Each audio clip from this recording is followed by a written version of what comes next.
Hello दोस्तों, कैसे हो आप सब। आज हम लेके आए हैं एक ऐसा सवाल जो मध्य प्रदेश बोर्ड पेपर में बहुत ज्यादा पूछा जाता है। जैसे इस सवाल है ये सवाल आपके मध्य प्रदेश बोर्ड के 2022 के सप्लीमेंट्री पेपर में पूछा गया था। क्वेश्चन क्या है कि वह एपी ज्ञात कीजिए जिसका तीसरा पद 5 और सातवां पद 9 है। तो सॉल्व कैसे करेंगे, लिखेंगे हल। दिया है, क्या दिया है कि एपी का जो तीसरा पद है, सबसे पहले ये इसको देखो, हमारे पास तीसरा पद कितना है, 5 है। तो हम लोग लिखेंगे कि तीसरा पद यानी A3 बराबर कितना, 5।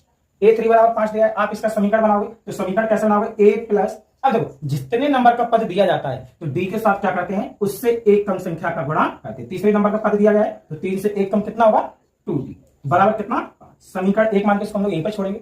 आगे दिया गया है कि सातवां पद 9 है, तो सातवां पद 9 है यानी A7 बराबर कितना, 9 दिया है। तो अब आप इसको लिखोगे A प्लस 6D बराबर 9। समीकरण नंबर कौन सा, 2।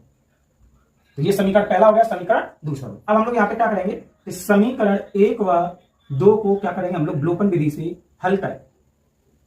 अगर आपकी इच्छा प्रतिस्थापन विधि से हल करने की है, मतलब अगर आपको प्रतिस्थापन विधि अच्छी तरह से आती है तो आप प्रतिस्थापन विधि भी कर सकते हो। और अगर मेरी बात की जाए तो मैं विलोपन विधि से सवाल करूंगा। तो देखिए जरा, दिया है पहला समीकरण A प्लस 2D बराबर 5, दूसरा दिया है A प्लस 6D बराबर 9।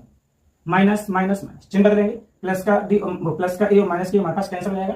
माइनस के 6D में से प्लस के 2D जाएंगे तो माइनस का 4D बचेगा, और माइनस के 9 में से प्लस के 5 रहे तो यहाँ पर भी कितना बचेगा, माइनस का 4। माइनस से माइनस कैंसिल कर देंगे, 4 से 4 भी अपना कट जाएगा। तो D बराबर हमारे पास कितनी वैल्यू आ जाएगी, एक वैल्यू आ जाएगी। D का मान हमारे पास कितना आया, 1 आया। तो जब D का मान हमारे पास 1 आएगा तो D का मान हम समीकरण 1 या 2 जिसमें भी हमारी इच्छा है उसमें रख के A का मान निकालेंगे।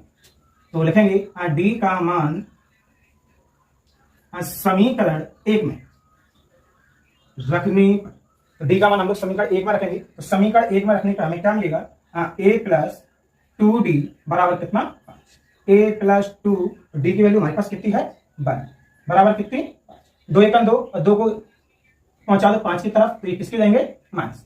तो A बराबर हमें कितना मिलेगा, 3। डी बराबर हमारे पास कितना था, 1। हमें इस सवाल में क्या बोल रहा है, वो AP बोल रहा है। तब इसकी जो AP है वह AP क्या निकलेगी, पहला वाला पद 3 है, सार्वंतर 1 आया, यानी 3 के बाद 1 और जोड़ेंगे 4, 4 में 1 और जोड़ोगे 5, 5 में 1 और जोड़ोगे 6। इस प्रकार से AP हमारी चलती रहेगी। तो ये हमारा क्या हो जाएगा, हमारा आंसर हो जाएगा। अगर आपको इसी प्रकार के और वीडियो चाहिए और मध्य प्रदेश बोर्ड से संबंधित अगर आपको इंपॉर्टेंट क्वेश्चन चाहिए तो आप चैनल को सब्सक्राइब कीजिए। मैं इसी चैनल पर लगातार वीडियो डालता रहूंगा और आप लोगों को इंपॉर्टेंट क्वेश्चन देता रहूंगा। नमस्कार।